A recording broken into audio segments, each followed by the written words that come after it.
Hi hello welcome to my channel. ಈ ಒಂದು ಕತೆ ತುಂಬ ಇಂಟ್ರೆಸ್ಟಿಂಗ್ ಆಗಿದೆ, ಸ್ವಲ್ಪನೂ ಸ್ಕಿಪ್ ಮಾಡದೆ ನೋಡಿ. ಅಕ್ಕನೇ ಅಮ್ಮನಾದಾಗ. ಭಾನುವಾರದ ಒಂದು ಸುಂದರ ಮುಂಜಾನೆ ಹಳ್ಳದ ನೀರಿನಲ್ಲಿ ಕಾಲಿರಿಸಿ ದಂಡೆಯ ಮೇಲೆ ಕುಳಿತಿದ್ದಳು ರಾಧಿಕಾ. ಜೊತೆಯಲ್ಲಿ ಮಹಾ ಮತ್ತು ಶಾಂತಮ್ಮನವರು ಕೂಡ ಇದ್ದರು. ತಂಪಾದ ಮುಂಜಾನೆ ಸುಮಾರು 5:30 ಸಮಯ. ಜೇನುನೊಣಗಳ ಹಿಂಡೊಂದು ಅವರ ತಲೆಯ ಮೇಲೆ ಹಾರಿ ಹೋಯಿತು. ಪುಟ್ಟ ಪುಟ್ಟ ಮೀನುಗಳು ಕಾಲುಗಳಿಗೆ ಕುಟುಕುತ್ತಿದ್ದವು. ವಾತಾವರಣ ಎಂದಿನಂತೆ ಪ್ರಶಾಂತವಾಗಿತ್ತು. ಚಿಕ್ಕಂದಿನಿಂದಲೂ ಅವಳ ಮತ್ತು ಮಹಾಳ ಅಚ್ಚುಮೆಚ್ಚಿನ ಸ್ಥಳವಿದು. ಅವರ ಎಲ್ಲ ಖುಷಿ ಮತ್ತು ದುಃಖದ ಗಳಿಗೆಗಳಲ್ಲಿ ಅವರು ಇಲ್ಲಿಗೆ ಬಂದು ಸ್ವಲ್ಪ ಸಮಯ ಕುಳಿತು ಹೋಗೋದು ಅವರ ಅಭ್ಯಾಸ. ಅದರಿಂದ ಅವರ ಮನಸ್ಸಿಗೆ ಏನೋ ನೆಮ್ಮದಿ ದೊರೆತಂತೆ. ಇಂದು ಕೂಡ ಅವರ ಜೀವನದಲ್ಲಿ ಮುಖ್ಯವಾದ ಬದಲಾವಣೆಯಾಗುವುದಿತ್ತು. ಅದಕ್ಕಾಗಿಯೇ ಮೂವರು ಇಲ್ಲಿ ಬಂದು ಕುಳಿತಿದ್ದರು. ರಾಧಿಕಾಳ ಮನಸ್ಸು ಬಾಲ್ಯದಿಂದ ಇಲ್ಲಿಯವರೆಗಿನ ಘಟನೆಗಳ ಮೆಲುಕು ಹಾಕುತ್ತಿತ್ತು. ರಾಧಿಕಾಳ ತಂದೆ ಗೋಪಾಲ, ತಾಯಿ ಗೀತಾ. ವ್ಯವಸಾಯಸ್ಥ ಬಡ ಕುಟುಂಬ. ಆದರೂ ಪ್ರೀತಿ ನೆಮ್ಮದಿಗೆ ಯಾವ ಕೊರತೆಯೂ ಇರಲಿಲ್ಲ. ಅವರ ಮೊದಲ ಮಗುವೆ ರಾಧಿಕಾ, ಅಪ್ಪ ಅಮ್ಮನ ಮುದ್ದಿನ ಮಗಳು. ಗೋಪಾಲಣ್ಣನವರು ಹೊಲದಲ್ಲಿ ದುಡಿದು ಎಷ್ಟೇ ಆಯಾಸದಿಂದ ಬಂದರೂ ಪುಟಾಣಿ ರಾಧಿಕಾಳ ಮುದ್ದು ಮುಖ, ಅವಳ ಆಟಗಳನ್ನು ನೋಡುತ್ತಿದ್ದಂತೆ ಅವರ ಆಯಾಸವೆಲ್ಲ ಒಂದೇ ಬಾರಿಗೆ ಇಳಿದು ಹೋಗುತ್ತಿತ್ತು. ರಾಧಿಕಾ 5 ವರ್ಷದವಳಾಗಿದ್ದಾಗ ಅವಳ ಪುಟ್ಟ ಕುಟುಂಬಕ್ಕೆ ಹೊಸ ಅತಿಥಿಯ ಆಗಮನದ ಸಿಹಿ ಸುದ್ದಿ ನೀಡಿದ್ದರು ಗೀತಾ.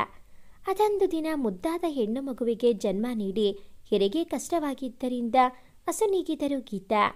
ಗೋಪಾಲಣ್ಣನವರ ಕಷ್ಟ ಹೇಳತೀರದು. ಒಂದೆಡೆ ಚಿರನಿದ್ರೆಗೆ ಜಾರಿದ್ದ ಜೀವಕ್ಕೆ ಜೀವವಾದ ಮಡದೆ, ಮತ್ತೊಂದೆಡೆ ಆಗ ತಾನೇ ಕಣ್ಣು ಬಿಟ್ಟು ಹಸಿವಿನಿಂದ ಅಳುತ್ತಿದ್ದ ಹಸುಗೂಸು. ರಾಧಿಕಾಗೆ ಏನೊಂದು ಅರ್ಥವಾಗಲಿಲ್ಲ. ಅರ್ಥವಾಗುವ ವಯಸ್ಸು ಅವಳದಲ್ಲ. ತಾಯಿಯ ಬಳಿ ಹೋಗಿ, ಅಮ್ಮ ಏಳಮ್ಮ, ಪಾಪು ಬಂದಿದೆ ನೋಡು, ಏಳಮ್ಮ ಎಂದು ಹಠ ಮಾಡುತ್ತಾ ನಿಂತಿದ್ದಳು. ಗೋಪಾಲಣ್ಣ ಅವಳ ಬಳಿ ಬಂದು ಹೆಂಡತಿಯ ಮುಖ ನೋಡುತ್ತಾ, ಅವಳಿನ್ನ ಎದ್ದೇಳಲ್ಲ ರಾಧಿಕಾ, ಅಮ್ಮ ದೇವ್ರತ್ರ ಹೋಗಿದ್ದಾಳಮ್ಮ, ಇನ್ಯಾವತ್ತೂ ಬರಲ್ಲ ಅವಳು ಎಂದು ಅಳುತ್ತಾ ನುಡಿದರು. ಅಷ್ಟರಲ್ಲಿ ವಿಷಯ ತಿಳಿದ ಅವರ ಬಳಗದವರು ಬಂದಿದ್ದರು. ಸಮಾಧಾನ ಮಾಡಿಕೋ ಗೋಪಾಲಣ್ಣ, ನೀನೇ ಹೀಗೆ ಅತ್ತರೆ ಏನು ಅರಿಯದ ಆ ಮಕ್ಕಳ ಗತಿ ಏನೋ? ಅತ್ತರೆ ಅತ್ತಿಗೆ ತಿರುಗಿ ಬಂದಾರೇನೋ? ಸಮಾಧಾನ ಮಾಡಿಕೊಂಡು ಮುಂದಿನ ಕಾರ್ಯ ಮಾಡು, ಎದ್ದೇಳು ಎಂದು ಅವರ ಹೆಗಲ ಮೇಲೆ ಕೈಯಿಟ್ಟು ನುಡಿದರು ಗೋಪಾಲಣ್ಣನ ಬಳಗದಲ್ಲೊಬ್ಬರು. ಅಂತೆಯೇ ಹೆಂಡತಿಯ ಅಂತ್ಯಕ್ರಿಯೆಯನ್ನು ನೆರವೇರಿಸಿ ಮಕ್ಕಳೊಂದಿಗೆ ಮನೆಗೆ ಹಿಂತಿರುಗಿದರು ಗೋಪಾಲ. ಹೆಂಡತಿಯ ನೆನಪುಗಳು ಬಹುವಾಗಿ ಕಾಡುತ್ತಿತ್ತು. ಮನಸ್ಸಿನ ತುಂಬ ನೋವಿದ್ದರೂ ಮಕ್ಕಳಿಗಾಗಿ ಎಲ್ಲವನ್ನೂ ಮರೆತು ಮಕ್ಕಳಿಗಾಗಿ ಧೈರ್ಯದಿಂದಿದ್ದರು. ಅವರ ತಾಯಿ ಶಾಂತಮ್ಮನವರು ಮಗಳ ಮನೆಯಲ್ಲಿದ್ದವರು ಸೊಸೆಯ ನಿಧನದ ವಿಷಯ ಕೇಳಿ ಮಗನ ಮನೆಗೆ ಬಂದಿಳಿದರು. ಮಕ್ಕಳನ್ನ ಅವರೇ ನೋಡಿಕೊಳ್ತಿದ್ರು. ರಾಧಿಕಾಳನ್ನ ಅದೇ ಹಳ್ಳಿಯ ಸರ್ಕಾರಿ ಶಾಲೆಗೆ ಸೇರಿಸಿದರು ಗೋಪಾಲಣ್ಣ. ರಾಧಿಕಾಳಿಗೆ ಶಾಲೆ, ಓದು, ಬರಹ ಎಲ್ಲ ಅಚ್ಚುಮೆಚ್ಚಾಯಿತು. ಶಾಲೆಗೆ ಹೋಗೋ ಮುಂಚೆ ಮತ್ತು ಶಾಲೆಯಿಂದ ಬಂದ ನಂತರ ತನ್ನ ತಂಗಿಯನ್ನ ತಾನೇ ನೋಡಿಕೊಳ್ಳುತ್ತಿದ್ದಳು ರಾಧಿಕಾ. ಅವಳಿಗೆ ಮಹಾ ಎಂದು ಕರೆಯುತ್ತಿದ್ದಳು. ಜೊತೆಗೆ ಅಷ್ಟು ಪುಟ್ಟ ವಯಸ್ಸಿನಲ್ಲೂ ಮನೆ ಕೆಲಸದಲ್ಲಿ ತನ್ನ ಅಜ್ಜಿಗೆ ಆದಷ್ಟು ಸಹಾಯ ಮಾಡುತ್ತಿದ್ದಳು. ಇತ್ತ ಗೋಪಾಲಣ್ಣ ಹೆಂಡತಿ ಸತ್ತ ನೋವಲ್ಲಿ ಕುಡಿಯೋದು ಕಲಿತರು. ಬರುತ್ತಾ ಅವರ ಕುಡಿತ ಹೆಚ್ಚಾಯಿತು. ರಾಧಿಕಾ 4ನೇ ತರಗತಿಯಲ್ಲಿದ್ದಾಗ ಒಂದು ದಿನ ಕುಡಿದು ಮನೆಗೆ ಬರುವಾಗ ರಸ್ತೆಯಲ್ಲಿ ಕಾರೊಂದು ಗುದ್ದಿ ಗೋಪಾಲಣ್ಣನವರು ಕೂಡ ತೀರಿಕೊಂಡರು. ಶಾಂತಮ್ಮನವರಿಗೆ ದಿಕ್ಕೆ ತೋಚದಂತಾಗಿತ್ತು. ಅವರ ಪಕ್ಕದ ಮನೆಯ ಸುರೀಶಪ್ಪನವರೇ ಅಂತ್ಯಕ್ರಿಯೆಯನ್ನು ಮುಗಿಸಿದರು. ಅನಂತರ ಹೊರಟವರು ಮತ್ತೆ ಯಾರೂ ಇತ್ತ ತಲೆಯೂ ಹಾಕಲಿಲ್ಲ. ಮನೆಯಲ್ಲಿದ್ದ ದಿನಸಿಯಲ್ಲೇ ಕೆಲ ದಿನಗಳನ್ನು ತಳ್ಳಿದ್ದರು. ಆದರೆ ಮನೆಯಲ್ಲಿದ್ದ ದಿನಸಿಯೆಲ್ಲ ಮುಗಿದ ನಂತರ ಶಾಂತಮ್ಮನವರಿಗೆ ಮುಂದೇನು ಎಂಬ ಚಿಂತೆಯಾಯಿತು. ಅವರ ಬಳಿ ಮೊದಲಿಂದ ಕೂಡಿಟ್ಟಿದ್ದ ಅಲ್ಪ ಸ್ವಲ್ಪ ಹಣ ಇತ್ತು. ಆದರೆ ಇದು ಮುಗಿದ ಮೇಲೆ ಏನು ಮಾಡೋದು ಎಂದು ಯೋಚಿಸಿ ಒಂದು ನಿರ್ಧಾರಕ್ಕೆ ಬಂದರು. ಕೂಲಿ ಮಾಡುವುದೆಂದು. ಮರುದಿನದಿಂದ ಕೂಲಿ ಕೆಲಸಗಳಿಗೆ ಹೊರಟರು. ಮನೆಯ ಪೂರ ಕೆಲಸ ರಾಧಿಕಾಳ ಮೇಲೆಯೇ ಬಿತ್ತು. ಬೆಳಗ್ಗೆ ಮನೆ ಕೆಲಸ ಮುಗಿಸಿ ತಂಗಿಯನ್ನ ಅಂಗನವಾಡಿಗೆ ಬಿಟ್ಟು ಶಾಲೆಗೆ ಹೋಗುತ್ತಿದ್ದಳು. ಎಲ್ಲ ಕೆಲಸಗಳನ್ನು ಅಚ್ಚುಕಟ್ಟಾಗಿ ಮಾಡುತ್ತಿದ್ದಳು. ಅಡುಗೆ ಮಾಡುವುದನ್ನು ಕಲಿತಿದ್ದಳು. ಇದರ ಮಧ್ಯೆ ಪುಸ್ತಕ ಅಥವಾ ಯಾವೊಂದು ಖರ್ಚಿಗೋ ಅಜ್ಜಿಯ ಬಳಿ ಹಣ ಕೇಳುತ್ತಿರಲಿಲ್ಲ. ಏಕೆಂದರೆ ಇವರ ಪರಿಸ್ಥಿತಿ ಗೊತ್ತಿದ್ದ ಕಾರಣ ಕೆಲವು ಅನುಕೂಲಸ್ಥ ಮನೆಯ ಹೆಂಗಸರು ಅಗತ್ಯವಿದ್ದಾಗ ಅವಳಿಂದ ಮನೆ ಕೆಲಸಗಳನ್ನು ಮಾಡಿಸಿಕೊಂಡು ಅಷ್ಟೋ ಎಷ್ಟೋ ಹಣ ಜೊತೆಗೆ ಅವರ ಮಕ್ಕಳ ಹಳೆ ಬಟ್ಟೆಗಳನ್ನು ಕೊಡುತ್ತಿದ್ದರು. ಅದರಲ್ಲಿ ಪುಸ್ತಕಗಳನ್ನು ತಗೊಂಡು ಉಳಿದ ಹಣವನ್ನು ಸಹ ಅಜ್ಜಿಗೆ ಕೊಡ್ತಿದ್ಲು ರಾಧಿಕಾ. ಓದುವುದರಲ್ಲೂ ತರಗತಿಯಲ್ಲಿ ತಾನೇ ಮುಂದಿದ್ದಳು. ತನ್ನ ತಂಗಿಯನ್ನು ಅವಳ ಅಚ್ಚುಮೆಚ್ಚಿನ ನಳಿನಿ ಟೀಚರ್ ಸಹಾಯದಿಂದ ಅದೇ ಶಾಲೆಗೆ ಸೇರಿಸಿದಳು. ಮಹಾನ ರಾಧಿಕಾ ತಾಯಿಗಿಂತ ಹೆಚ್ಚಾಗಿ ನೋಡಿಕೊಳ್ಳುತ್ತಿದ್ದಳು. ಹಳ್ಳಿಯ ಎಲ್ಲರ ಅಚ್ಚುಮೆಚ್ಚಿನ ಮಗಳಾಗಿದ್ದಳು ರಾಧಿಕಾ. ದಿನಗಳು ಹೀಗೆ ಉರುಳಿದವು. ರಾಧಿಕಾಳ 9ನೇ ತರಗತಿಯ ಪರೀಕ್ಷೆ ನಡೆಯುತ್ತಿದ್ದವು. ಅವಳ ತಂಗಿ 4ನೇ ತರಗತಿ. 2 ವರ್ಷಗಳಿಂದ ರಾಧಿಕಾ ತಾನೂ ಸಹ ಶನಿವಾರ ಹಾಗೂ ಭಾನುವಾರದಂದು ಕೂಲಿ ಕೆಲಸಕ್ಕೆ ಹೋಗುತ್ತಿದ್ದಳು. ಅಂದು ರಾಧಿಕಾ ಕೊನೆಯ ಸಬ್ಜೆಕ್ಟ್ ಪರೀಕ್ಷೆ ಮುಗಿಸಿ ಶಾಲೆಯಿಂದ ಬಂದ ಮೇಲೆ ರಾತ್ರಿ ಅಡುಗೆ ಮಾಡುತ್ತಿದ್ದಳು. ಮಹಾ ಪಕ್ಕದ ಮನೆ ಮಕ್ಕಳ ಜೊತೆ ಆಡಲು ಹೋಗಿದ್ದವಳು ಆಗ ತಾನೇ ಬಂದಳು.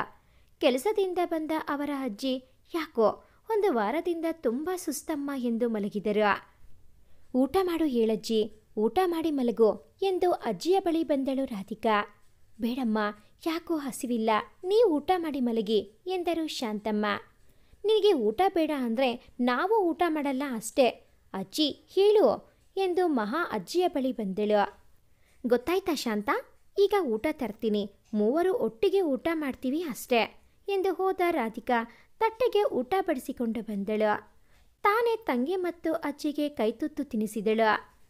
ಶಾಂತಮ್ಮನವರ ಕಣ್ಣಂಚಿನಿಂದ ನೀರು ಜಾರಿತು. ಯಾಕಜ್ಜಿ, ಖಾರ ಜಾಸ್ತಿ ಇದೆಯಾ ಎಂದು ಕೇಳಿದ ರಾಧಿಕಾಗೆ. ಇಲ್ಲಮ್ಮ, ತಾಯಿ ಅಂತ ಮೊಮ್ಮಗಳನ್ನು ಪಡೆದ ಖುಷಿಗೆ ಎಂದು ಕಣ್ಣೊರೆಸಿಕೊಂಡರು. ನೀನು ತಿನ್ನೆ ಅಕ್ಕ ಎಂದು ಮಹಾ ರಾಧಿಕಾಳಿಗೆ ಊಟ ತಿನ್ನಿಸಿದಳು. ಮಾರನೇ ದಿನ ಎದ್ದು ಮನೆಯ ಕಸ ಗುಡಿಸಿ ಕಾಫಿ ಮಾಡಿ ಅಜ್ಜಿಗೆ ಕೊಡಲು ಅವರನ್ನು ಏಳಿಸಲು ಹೋದಳು. ಅಜ್ಜಿ ಎದ್ದೇಳು ಎಂದು ಅವರ ಕೈ ಹಿಡಿದಳು. ಮೈ ಕೆಂಡದಂತೆ ಸುಡುತ್ತಿತ್ತು. ರಾಧಿಕಾಳಿಗೆ ಗಾಬರಿಯಾಯಿತು. ಅವರನ್ನ ಎಬ್ಬಿಸಿ ಹಣೆಗೆ ತಣ್ಣೀರು ಬಟ್ಟೆ ಹಾಕಿ ಹೋಗಿ ಗಂಜಿ ಮಾಡಿ ತಂದು ಕುಡಿಸಿದಳು. ಅನಂತರ ಅಡುಗೆ ಮಾಡಿ ತಂಗಿಯನ್ನ ಎಬ್ಬಿಸಿ ವಿಷಯ ಹೇಳಿ ತಿಂಡಿ ಮಾಡಿಟ್ಟಿದ್ದೀನಿ, ತಿಂದು ಮನೆ ಹತ್ರನೇ ಇರು, ಅಜ್ಜಿನ ಆಸ್ಪತ್ರೆಗೆ ಕರೆದುಕೊಂಡು ಹೋಗಿ ಬರ್ತೀನಿ ಎಂದು ಹೇಳಿ ಹೊರಟಳು. ಇಬ್ಬರು ಪಕ್ಕದೂರಿನ ಸರ್ಕಾರಿ ಆಸ್ಪತ್ರೆಗೆ ಬಂದರು. ಡಾಕ್ಟರ್ ಬಳಿ ತಪಾಸಣೆ ಮಾಡಿಸಿದರು. ಡಾಕ್ಟರ್ ಶಾಂತಮ್ಮನವರಿಗೆ, ನೀವು ತುಂಬ ನಿಶಕ್ತಿಯಾಗಿದ್ದೀರಾ, ಊಟ ತಿಂಡಿ ಸರಿಯಾಗಿ ಮಾಡಬೇಕು. ನಾನು ಮಾತ್ರೆ ಮತ್ತು ಟಾನಿಕ್ ಬರೆದು ಕೊಡ್ತೀನಿ, ಅದನ್ನು ದಿನವೂ ತಪ್ಪದೆ ತಗೊಳ್ಳಿ ಎಂದು ಕಳಿಸಿದರು. ನೀನು ಸ್ವಲ್ಪ ಇರಮ್ಮ ಎಂದು ರಾಧಿಕಾನ ತಡೆದರು. ನಿಮ್ಮಜ್ಜಿ ಏನು ಕೆಲಸ ಮಾಡ್ತಾರೆ ಎಂದು ರಾಧಿಕಾಳನ್ನ ಕೇಳಿದರು. ಕೂಲಿ ಕೆಲಸ ಮಾಡ್ತಾರೆ ಸರ್ ಎಂದಳು ರಾಧಿಕಾ. ನೋಡಮ್ಮ, ಅವರನ್ನು ಯಾವುದೇ ಕಾರಣಕ್ಕೂ ಕೆಲಸಕ್ಕೆ ಕಳುಹಿಸಬೇಡಿ. ಅವರು ಕೆಲಸ ಮಾಡಿದರೆ ಅವರ ಜೀವಕ್ಕೆ ಅಪಾಯ. ತುಂಬ ನಿಶಕ್ತಿ ಇದೆ ಅವರಿಗೆ, ರಕ್ತ ಕಡಿಮೆ ಇದೆ. ಊಟ ತಿಂಡಿ ಸರಿಯಾಗಿ ಟೈಮ್ಗೆ ಕೊಡಿ. ನಾನು ಬರೆದುಕೊಟ್ಟಿರೋ ಟಾನಿಕ್ ಮಾತ್ರೆ ದಿನಾಲೂ ಕೊಡಿ ಎಂದು ರಾಧಿಕಾಗೆ ಹೇಳಿ ಕಳುಹಿಸುತ್ತಾರೆ ಡಾಕ್ಟರ್. ರಾಧಿಕಾ ಅವಳ ಅಜ್ಜಿಯನ್ನ ಮನೆಗೆ ಕರೆದುಕೊಂಡು ಬರುತ್ತಾಳೆ. ಇವರನ್ನ ಕಂಡ ಕೂಡಲೇ ಇವರ ಬಳಿ ಓಡಿ ಬರುತ್ತಾಳೆ ಮಹಾ. ಅಕ್ಕ, ಅಜ್ಜಿಗೆ ಏನಾಗಿದೆ ಎಂದು ರಾಧಿಕಾಳನ್ನು ಕೇಳುತ್ತಾಳೆ. ಏನಿಲ್ಲ ಮಹಾ, ಅಜ್ಜಿಗೆ ಜ್ವರ ಬಂದಿತ್ತಲ್ಲ, ಮಾತ್ರೆ ಟಾನಿಕ್ ತಗೊಂಡ್ರೆ ಹುಷಾರಾಗ್ತಾರಂತೆ ಎಂದು ಹೇಳುತ್ತಾಳೆ ರಾಧಿಕಾ. ಮಾರನೇ ದಿನ ಮುಂಜಾನೆ 5 ಗಂಟೆಗೆ ಎದ್ದು ಮನೆಯ ಸಮೀಪದಲ್ಲಿ ಇರುವ ಹಳ್ಳದ ಬಳಿ ಹೋಗಲು ಹೊರಡುತ್ತಾಳೆ ರಾಧಿಕಾ. ಜೊತೆಗೆ ಮಹಾನ ಕೂಡ ಎಬ್ಬಿಸಿ ಕರೆದೊಯ್ಯುತ್ತಾಳೆ. ಚಿಕ್ಕ ವಯಸ್ಸಿನಲ್ಲಿ ಅವಳ ಅಪ್ಪ ಅಮ್ಮ ಕೆಲವು ಬಾರಿ ಅವಳನ್ನು ಅಲ್ಲಿಗೆ ಕರೆದುಕೊಂಡು ಹೋಗಿರುತ್ತಾರೆ. ಆಗಿನಿಂದ ಅವಳಿಗೆ ಆ ಜಾಗ, ಅಲ್ಲಿನ ವಾತಾವರಣ ಅಚ್ಚುಮೆಚ್ಚು. ಅವಳು ಅಪ್ಪ ಅಮ್ಮನ ಕಳೆದುಕೊಂಡ ಮೇಲೆ ಅವಳಿಗೆ ಅವರ ನೆನಪುಗಳು ಕಾಡಿದಾಗಲೆಲ್ಲ, ಏನಾದರೂ ಖುಷಿಯಾದಾಗ ಮಹಾ ಜೊತೆ ಅಲ್ಲಿಗೆ ಬೆಳಗಿನ ಜಾವಗಳಲ್ಲಿ ಹೋದದ್ದುಂಟು. ಮಹಾಗೆ ಸಹ ಅದು ಅಚ್ಚುಮೆಚ್ಚಿನ ಜಾಗ. ಕೆಲವು ಬಾರಿ ಅವರ ಅಜ್ಜಿಯೂ ಅವರ ಜೊತೆಗೆ ಹೋದದ್ದುಂಟು. ಇಬ್ಬರು ಬಂದು ಹಳ್ಳದ ನೀರಲ್ಲಿ ಕಾಲಿರಿಸಿ ದಂಡೆಯ ಮೇಲೆ ಕೂರುತ್ತಾರೆ. ಇಬ್ಬರು ಕೆಲ ಕಾಲ ಸುಮ್ಮನೆ ಕೂತಿರುತ್ತಾರೆ. ರಾಧಿಕಾ ಏನನ್ನೋ ಯೋಚಿಸಿ ಒಂದು ನಿರ್ಧಾರಕ್ಕೆ ಬರುತ್ತಾಳೆ. ಅಕ್ಕ, ಏನು ಯೋಚನೆ ಮಾಡ್ತಿದ್ಯಾ? ಮಹಾ ರಾಧಿಕಾಳನ್ನ ಪ್ರಶ್ನಿಸುತ್ತಾಳೆ. ಏನಿಲ್ಲ ಮಹಾ, ಹೇಗೂ ರಜೆ ಇದೆಯಲ್ಲ, ಅದಕ್ಕೆ ಇನ್ಮೇಲೆ ಅಜ್ಜಿ ಹೋಗ್ತಿದ್ದ ಕೆಲಸಕ್ಕೆ ನಾನು ಹೋಗ್ತೀನಿ. ಅಜ್ಜಿಗೆ ಸರಿಯಾಗಿ ಊಟ, ಮಾತ್ರೆ, ಟಾನಿಕ್ ಎಲ್ಲ ನಾನು ಹೇಳ್ತೀನಿ, ಹಾಗೆ ಕೊಡು. ಅವ್ರ ಹತ್ರ ಏನೂ ಕೆಲಸ ಮಾಡಿಸಬೇಡ. ಅಡುಗೆ ಮತ್ತು ಮನೆ ಕೆಲಸ ಎಲ್ಲ ನಾನು ಮಾಡಿ ಹೋಗ್ತೀನಿ. ನೀನು ಹುಷಾರಾಗಿರೋ, ಪಕ್ಕದ ಮನೆ ಮಕ್ಕಳ ಜೊತೆ ಆಟ ಆಡಿಕೋ, ಹಾಗೆ ಅಜ್ಜಿನ ಚೆನ್ನಾಗಿ ನೋಡಿಕೋ, ಸರಿನಾ ಎಂದು ಹೇಳುತ್ತಾಳೆ. ಸರಿ ಅಕ್ಕ, ಹಾಗೆ ಮಾಡ್ತೀನಿ ಅಂತ ಮಹಾ ಒಪ್ಪಿಕೊಳ್ತಾಳೆ. ಇಬ್ಬರು ಮನೆಗೆ ಬರ್ತಾರೆ. ರಾಧಿಕಾ ಮನೆಯ ಎಲ್ಲ ಕೆಲಸ ಮುಗಿಸಿ ಅಜ್ಜಿಗೆ ಹೇಳಿ ಅವರು ಬೇಡವೆಂದರೂ ಒಪ್ಪಿಸಿ ಅವಳ ಅಜ್ಜಿ ಹೋಗುತ್ತಿದ್ದ ಕೂಲಿ ಕೆಲಸಕ್ಕೆ ಹೋಗುತ್ತಾಳೆ. ಆದರೆ ಅಲ್ಲಿ ಆ ಕೆಲಸದ ಯಜಮಾನ, ನೀನಿನ್ನು ಚಿಕ್ಕ ಹುಡುಗಿ, ನಿನ್ನತ್ರ ಈ ಕೂಲಿ ಕೆಲಸ ಮಾಡಿಸೋದು ತಪ್ಪಮ್ಮ, ನೀನು ಈ ಕೆಲಸಕ್ಕೆ ಬರಬೇಡ ಹೋಗು ಎಂದು ನಿರಾಕರಿಸುತ್ತಾರೆ. ಆದರೆ ರಾಧಿಕಾ, ಇಲ್ಲ ಅಣ್ಣ, ಅಜ್ಜಿಗೆ ವಯಸ್ಸಾಗಿದೆ, ಅದು ಅಲ್ಲದೆ ಅವರಿಗೆ ಹುಷಾರಿಲ್ಲ, ಈಗ ನಾನೇ ದುಡಿಯಬೇಕು, ಇಲ್ಲ ಅಂದರೆ ನಮ್ಮ ಮನೆಯಲ್ಲಿ ಊಟಕ್ಕೂ ಕಷ್ಟ ಆಗುತ್ತೆ ಎಂದು ಏನೂ ಹೇಳಿ ಗೋಗರೆದು ಆ ಯಜಮಾನನನ್ನ ಒಪ್ಪಿಸಿ ಕೆಲಸಕ್ಕೆ ಹೋಗುತ್ತಾಳೆ. ಹೀಗೆ ದಿನಗಳು ಕಳೆದಂತೆ ಬೇಸಿಗೆ ರಜೆಯು ಮುಗಿದು ಶಾಲಾ ತರಗತಿಗಳು ಮತ್ತೆ ಶುರುವಾಗುತ್ತವೆ. ಆದರೂ ರಾಧಿಕಾ ಶಾಲೆಗೆ ಹೋಗದೆ ಕೆಲಸಕ್ಕೆ ಹೋಗುವುದನ್ನು ಕಂಡು ಅವಳ ಅಜ್ಜಿ ಅವಳನ್ನು ತಡೆಯುತ್ತಾರೆ. ಶಾಲೆಗೆ ಹೋಗೋದಿಲ್ವ ರಾಧಿಕಾ? ನಾನೀಗ ಪೂರ ಗುಣ ಆಗಿದ್ದೀನಲ್ಲ, ನಾನಿನ್ನು ಕೆಲಸಕ್ಕೆ ಹೋಗ್ತೀನಿ, ನೀನು ಶಾಲೆಗೆ ಹೋಗಮ್ಮ ಎಂದು ಹೇಳುತ್ತಾರೆ. ಆದರೆ ರಾಧಿಕಾ ಅದಕ್ಕೆ ಒಪ್ಪುವುದಿಲ್ಲ. ಏನಜ್ಜಿ, ನೀನಿನ್ನೂ 16 ವರ್ಷದ ಹುಡುಗಿ ಅಂದ್ಕೊಂಡಿದ್ದೀಯಾ ಹೇಗೆ? ನಿನಗೂ ವಯಸ್ಸಾಗಿದೆ, ಈಗಲೂ ದುಡಿಯಬೇಕಾ? ನೀನಿಷ್ಟು ವರ್ಷ ಕಷ್ಟಪಟ್ಟಿರೋದೇ ಸಾಕು, ಇನ್ನಾದರೂ ಆರಾಮಾಗಿರೋ. ಇನ್ಮೇಲೆ ನಾನು ದುಡಿದು ನಿನ್ನ ಮಹಾನ ಚೆನ್ನಾಗಿ ಸಾಕ್ತೀನಿ ಅಜ್ಜಿ, ನೀನಿನ್ನ ಕೆಲಸಕ್ಕೆ ಹೋಗೋದು ಬೇಡ ಅಷ್ಟೆ ಎಂದು ಹೇಳುತ್ತಾಳೆ ರಾಧಿಕಾ. ಅದು ಹಾಗಲ್ಲ ಮಗ, ನೀನು ಚೆನ್ನಾಗಿ ಓದಬೇಕು, ಅದೇನೋ ಕೆಲಸ ತಗೋಬೇಕು ಅಂತ ಎಷ್ಟು ಆಸೆ ಇಟ್ಕೊಂಡಿದೀಯಾ? ಈಗ ಅದೆಲ್ಲ ಬಿಟ್ಟು ನಾನು ಶಾಲೆಗೆ ಹೋಗಲ್ಲ ಅಂತ ಹೇಳ್ತೀಯಲ್ಲ ಮಗ ಎಂದು ಅವಳ ಅಜ್ಜಿ ಹೇಳುತ್ತಾರೆ. ಅದಕ್ಕೆ ರಾಧಿಕಾ, ಹೌದು ಅಜ್ಜಿ, ನಾನು ಚೆನ್ನಾಗಿ ಓದಬೇಕು ಅನ್ನೋ ಆಸೆ ಇತ್ತು, ಹಾಗಂತ ಇನ್ನೂ ನಿನ್ನಿಂದ ದುಡಿಸೋಕೆ ನನಗೆ ಇಷ್ಟ ಇಲ್ಲ ಅಜ್ಜಿ. ನನಗೆ ನನ್ನ ಆಸೆಗಳಿಗಿಂತ ನೀನು ಮತ್ತು ಮಹಾ ಅಷ್ಟೇ ಮುಖ್ಯ. ನಿಮ್ಮಿಬ್ಬರನ್ನ ಚೆನ್ನಾಗಿ ನೋಡಿಕೊಂಡರೆ ಅದೇ ನನ್ನ ಖುಷಿ. ನಾನು ಓದೋಕ್ಕೆ ಆಗದೇ ಇದ್ದರೆ ಏನಂತೆ ಅಜ್ಜಿ, ಮಹಾನ ಚೆನ್ನಾಗಿ ಓದಿಸ್ತೀನಿ, ನೋಡ್ತೀರೋ? ನೋಡಜ್ಜಿ, ನೀನೇನು ಚಿಂತೆ ಮಾಡಬೇಡ, ನನಗೇನೂ ಬೇಜಾರಿಲ್ಲ. ನಾನು ಓದೋಕ್ಕೆ ಪರಿಸ್ಥಿತಿ ಪೂರಕವಾಗಿಲ್ಲ. ನಿಂಗೊತ್ತಾ, ಪರಿಸ್ಥಿತಿಯನ್ನು ಬದಲಾಯಿಸೋಕ್ಕೆ ಆಗಲ್ಲ ಅಂದರೆ ನಮ್ಮ ಮನಸ್ಥಿತಿಯನ್ನೇ ಬದಲಾಯಿಸಿಕೊಳ್ಳಬೇಕು ಅಷ್ಟೇ. ಆಗ ನಮ್ಮ ಮನಸ್ಸು ಖುಷಿಯಾಗಿರುತ್ತೆ. ಈಗ ನಾನು ಅಷ್ಟೇ ನನ್ನ ಮನಸ್ಥಿತಿನೇ ಬದಲಾಯಿಸಿಕೊಂಡಿದ್ದೀನಿ, ಖುಷಿಯಾಗಿದ್ದೀನಿ. ನೀನು ಅಷ್ಟೇ ಖುಷಿಯಾಗಿರಬೇಕು ಅಷ್ಟೇ. ಸರಿನಾ ಅಜ್ಜಿ, ನಾನಿನ್ನ ಹೊರಡ್ಲಾ ಎಂದು ಕೇಳುತ್ತಾಳೆ. ಅವಳ ಅಜ್ಜಿ ಅವಳನ್ನೇ ನೋಡುತ್ತಾ ನಿಂತಿರುತ್ತಾರೆ. ಓ ಶಾಂತ, ಎಲ್ಲಿ ಕಳೆದು ಹೋಗಿದ್ದೀಯಾ? ಹೇಳಿದ್ದು ಕೇಳಿಸ್ತಾ ಎಂದು ಅವರ ಮುಖದ ಮುಂದೆ ಕೈ ಆಡಿಸುತ್ತಾಳೆ. ಕಣ್ಣಿಂದ ಜಾರುತ್ತಿದ್ದ ಕಂಬನಿಯನ್ನ ತಡೆದ ಶಾಂತಮ್ಮನವರು, ಎಲ್ಲೂ ಕಳೆದು ಹೋಗಿಲ್ವೇ ಸುಬ್ಬಿ? ನಾನು ನಿನಗೆ ಅಜ್ಜಿನ ಇಲ್ಲ ನೀನೇ ನನಗೆ ಅಜ್ಜಿನ ಅಂತ ಯೋಚನೆ ಮಾಡ್ತಿದ್ದೆ ಅಷ್ಟೇ ಎನ್ನುತ್ತಾರೆ. ಹೋ, ಅಷ್ಟೆಲ್ಲ ಯೋಚನೆ ಮಾಡಬೇಡ ಶಾಂತಮ್ಮ, ನೀನೇ ನನ್ನ ಅಜ್ಜಿ, ಮುದ್ದು ಅಜ್ಜಿ ಎಂದು ತನ್ನ ಅಜ್ಜಿಯ ಕೆನ್ನೆ ಹಿಂಡುತ್ತಾ, ಸರಿ ನಂಗಿನ್ನ ತಡ ಆಗುತ್ತೆ, ಬರ್ತೀನಿ ಎಂದು ಹೇಳಿ ಹೊರಡುತ್ತಾಳೆ ರಾಧಿಕಾ. ಗೋಡೆಯ ಮೇಲಿದ್ದ ಮಗ ಸೊಸೆಯ ಫೋಟೋ ನೋಡುತ್ತಾ, ಇಷ್ಟು ಒಳ್ಳೆಯ ಮಗಳ ಜೊತೆ ಜೀವನ ಮಾಡೋ ಅದೃಷ್ಟನೇ ಇರಲಿಲ್ವಲ್ಲ ನಿಮ್ಮಿಬ್ಬರಿಗೂ ಎಂದು ಕಣ್ಣೊರೆಸಿಕೊಂಡರು. ದೇವರೇ, ನನ್ನ 2 ಕೂಸುಗಳನ್ನು ಮುಂದೇನಾದರೂ ಖುಷಿಯಾಗಿ ಸುಖವಾಗಿ ಇಡಪ್ಪ ಎಂದುಕೊಳ್ಳುತ್ತಾ ಒಳಗೆ ಹೋಗುತ್ತಾರೆ ಶಾಂತಮ್ಮ. ಇಷ್ಟೊತ್ತಿನವರೆಗೂ ಅಕ್ಕ ಮತ್ತು ಅಜ್ಜಿಯ ಸಂಭಾಷಣೆಯನ್ನ ಮನೆಯಲ್ಲಿ ನಿಂತು ಕೇಳಿಸಿಕೊಳ್ಳುತ್ತಿದ್ದ ಮಹಾಳ ಕಣ್ಣಿಂದ ಅಶ್ರುಧಾರೆ ಯಾರ ಅಪ್ಪಣೆ ಇಲ್ಲದೆ ಹರಿಯುತ್ತಿತ್ತು. ಕಣ್ಣೊರೆಸಿಕೊಂಡು ಶಾಲೆಯ ದಾರಿ ಹಿಡಿದಳು. ದಾರಿಯುದ್ದಕ್ಕೂ ಯೋಚಿಸಿಕೊಂಡೇ ನಡೆದಳು. ನಮಗೆ ಯಾಕೆ ಹೀಗೆ? ದೇವರೇ, ಅಪ್ಪ ಅಮ್ಮ ಇಬ್ಬರನ್ನು ನನ್ನಿಂದ ದೂರ ಮಾಡಿದ್ಯಾ, ಆದರೆ ಯಾವತ್ತೂ ನನಗೆ ಅಪ್ಪ ಅಮ್ಮ ಇಲ್ಲ ಅನ್ನೋ ದುಃಖ ಕಾಡಿಲ್ಲ. ಯಾಕಂದರೆ ನನ್ನ ಅಕ್ಕ ನನಗೆ ಅವರಿಬ್ಬರಿಗಿಂತಲೂ ಹೆಚ್ಚಾಗಿ ಪ್ರೀತಿ ಕೊಟ್ಟಿದ್ದಾಳೆ. ಅದಕ್ಕೆ ಅವಳನ್ನು ಯಾವಾಗಲೂ ಖುಷಿಯಾಗಿ ಇಟ್ಟಿರು. ನಾನು ಅಷ್ಟೇ ಚೆನ್ನಾಗಿ ಓದ್ತೀನಿ, ನನ್ನ ಅಕ್ಕನ ಆಸೆಯೆಲ್ಲ ನಿಜ ಆಗಬೇಕು. ನಾನು ಚೆನ್ನಾಗಿ ಓದಿ ಡಾಕ್ಟರ್ ಆಗಿ ನನ್ನ ಅಕ್ಕ ಅಜ್ಜಿನ ಚೆನ್ನಾಗಿ ನೋಡಿಕೊಳ್ತೀನಿ ಎಂದು ಯೋಚಿಸುತ್ತಲೇ ಶಾಲೆಗೆ ಹೋದಳು ಮಹಾ. ಆ ದೇವರು ಅಷ್ಟು ಚಿಕ್ಕ ವಯಸ್ಸಿನಲ್ಲೇ ಆ ಮಕ್ಕಳಿಂದ ತಂದೆ ತಾಯಿ ಇಬ್ಬರನ್ನು ಕಿತ್ತುಕೊಂಡಿದ್ದರಿಂದಲೋ ಏನೋ ಇಬ್ಬರಲ್ಲೂ ವಯಸ್ಸಿಗೆ ಮೀರಿದ ಪ್ರೌಢತೆ ಮತ್ತು ಧೈರ್ಯವನ್ನ ಅತಿ ಹೆಚ್ಚಾಗಿಯೇ ಕೊಟ್ಟಿದ್ದಾರೆ. ಶಾಲೆ ಶುರುವಾಗಿ 4-5 ದಿನಗಳು ಕಳೆದರೂ ರಾಧಿಕಾ ಶಾಲೆಗೆ ಬರಲಿಲ್ಲವಲ್ಲ ಎಂದು ಯೋಚಿಸುತ್ತಿದ್ದ ನಳಿನಿ ಟೀಚರ್ಗೆ ಮಹಾಳ ನೆನಪಾಗಿ ಅವಳನ್ನು ಕರೆಸಿ ಕೇಳಬೇಕು, ಯಾಕೆ ರಾಧಿಕಾ ಶಾಲೆಗೆ ಬರುತ್ತಿಲ್ಲ ಎಂದು ಯೋಚಿಸುತ್ತಿದ್ದರು. ಚಿಕ್ಕಂದಿನಿಂದಲೂ ನಳಿನಿ ಟೀಚರ್ ರಾಧಿಕಾಳ ಮೆಚ್ಚಿನ ಟೀಚರ್. ಅವರಿಗೂ ಅಷ್ಟೇ, ಚಿಕ್ಕ ವಯಸ್ಸಿನಲ್ಲಿ ತಂದೆ ತಾಯಿಯನ್ನು ಕಳೆದುಕೊಂಡರೂ ಕಷ್ಟಪಟ್ಟು ತಾನೂ ಓದಿಕೊಂಡು ತನ್ನ ತಂಗಿಯನ್ನು ಓದಿಸುತ್ತಿದ್ದ ಮುಗ್ಧ ಮನಸ್ಸಿನ ರಾಧಿಕಾ ಅವರ ಅಚ್ಚುಮೆಚ್ಚಿನ ಸ್ಟೂಡೆಂಟ್. ಅವಳ ಸದ್ಗುಣಗಳು, ಚುರುಕುತನ, ಬುದ್ಧಿವಂತಿಕೆ ಎಲ್ಲವೂ ಅವರಿಗಿಷ್ಟ. ಅವರಿನ್ನೂ ಯೋಚನಾ ಲಹರಿಯಲ್ಲಿ ಮುಳುಗಿದ್ದಾಗಲೇ ಮಹಾ ಅವರ ಕಣ್ಣಿಗೆ ಬಿದ್ದಳು. ಅವಳನ್ನು ಕರೆದು ವಿಚಾರಿಸಿದರು. ಮಹಾ ಎಲ್ಲವನ್ನೂ ಅವರ ಬಳಿ ಹೇಳಿದಳು. ಅವಳು ಯಾವಾಗ ಮನೆಯಲ್ಲಿ ಇರುತ್ತಾಳೆ ಎಂದು ತಿಳಿದುಕೊಂಡು, ಈ ಭಾನುವಾರ ಹೇಗಾದರೂ ರಾಧಿಕಾನ ಮನೆಯಲ್ಲೇ ಉಳಿಸಿಕೋ ಮಹಾ, ನಾನು ಬರ್ತೀನಿ, ಇದನ್ನು ಅವಳ ಬಳಿ ಹೇಳಬೇಡ ಎಂದು ಹೇಳಿ ಮಹಾಳನ್ನು ಕಳಿಸಿದರು. ಅಂತೆಯೇ ಭಾನುವಾರ, ಇವತ್ತೊಂದಿನಾದರೂ ನನ್ನ ಜೊತೆ ಇರು ಅಕ್ಕ ಅಂತ ಹೇಳಿ ರಾಧಿಕಾನ ಮನೆಯಲ್ಲೇ ಉಳಿಸಿಕೊಂಡಳು. ಮಧ್ಯಾಹ್ನದ ಹೊತ್ತಿಗೆ ನಳಿನಿ ರಾಧಿಕಾಳ ಮನೆಗೆ ಬಂದರು. ಅವರನ್ನು ಕಂಡು ಮನೆಯ ಮೂವರಿಗೂ ಖುಷಿಯಾಯಿತು. ಅರೆ ಟೀಚರ್, ನೀವಿಲ್ಲಿ ಎಂದು ಅವರ ಬಳಿ ಬಂದಳು ರಾಧಿಕಾ. ಈಗ ನೆನಪಾದೆನ ರಾಧಿಕಾ ನಾನು ಎಂದು ಹುಸಿಕೋಪ ತೋರಿದರು ಅವಳ ನಳಿನಿ ಟೀಚರ್. ಕ್ಷಮಿಸಿ ಟೀಚರ್, ಅದು ಎಂದು ರಾಗ ಎಳೆಯುತ್ತಿದ್ದವಳನ್ನ ತಡೆದ ನಳಿನಿ, ಹೋಗ್ಲಿ ಬಿಡು, ನಿನ್ನ ಪರಿಸ್ಥಿತಿ ನನಗೆ ಅರ್ಥ ಆಗುತ್ತೆ ಎಂದವರು. ಹೌದು, ನಿಮ್ದೆಲ್ಲ ಊಟ ಆಯ್ತಾ ಎಂದು ಕೇಳಿದರು. ಇನ್ನೂ ಇಲ್ಲಮ್ಮ, ಈಗ ಮಾಡಬೇಕು ಎಂದರು ಶಾಂತಮ್ಮ. ಹೌದಾ, ಹಾಗಾದರೆ ತಡ ಯಾಕೆ, ಊಟ ಮಾಡೋಣ ಬನ್ನಿ, ನನಗೂ ತುಂಬ ಹಸಿವಾಗ್ತಿದೆ ಎಂದರು ನಳಿನಿ.